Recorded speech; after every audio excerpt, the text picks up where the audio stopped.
कृष्ण ने कलयुग की कौन सी 5 बातें बताई पांडवों को? महाभारत के समय की बात है। पांचों पांडवों ने भगवान श्री कृष्ण से कलयुग के बारे में चर्चा की और कलयुग के बारे में विस्तार से पूछा और जानने की इच्छा जाहिर की कि कलयुग में मनुष्य कैसा होगा, उसके व्यवहार कैसे होंगे और उसे मोक्ष कैसे प्राप्त होगा। इन्हीं प्रश्नों का उत्तर देने के लिए भगवान श्री कृष्ण कहते हैं, तुम पांचों भाई वन में जाओ और जो कुछ भी दिखे वह आकर मुझे बताओ। मैं तुम्हें उसका प्रभाव बताऊंगा। पांचों भाई वन में गए। युधिष्ठिर महाराज ने देखा कि किसी हाथी की 2 सूंड है। यह देखकर आश्चर्य का पार न रहा। अर्जुन दूसरी दिशा में गए। वहां उन्होंने देखा कि कोई पक्षी है।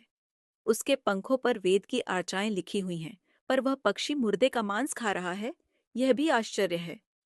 भीम ने तीसरा आश्चर्य देखा कि गाय ने बछड़े को जन्म दिया है और बछड़े को इतना चाट रही है कि बछड़ा लहूलुहान हो जाता है। सहदेव ने चौथा आश्चर्य देखा कि 6-7 कुएं हैं और आसपास के कुओं में पानी है, किंतु बीच का कुआं खाली है।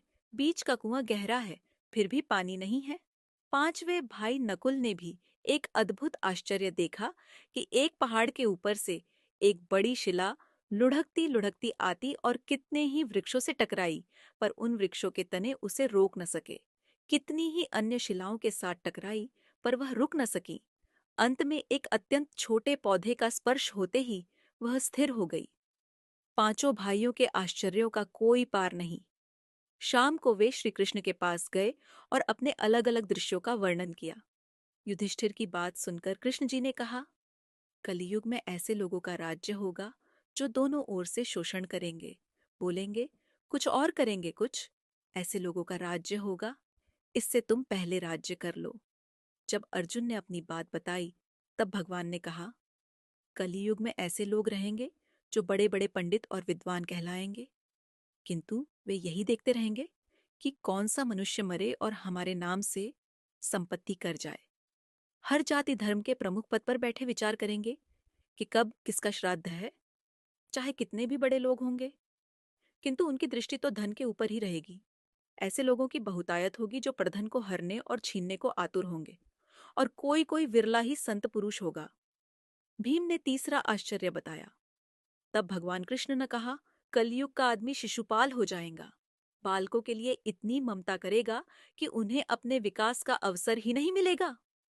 किसी का बेटा घर छोड़कर साधु बनेगा तो हजारों व्यक्ति दर्शन करेंगे, किंतु यदि अपना बेटा साधु बनता होगा तो रोएंगे कि मेरे बेटे का क्या होगा।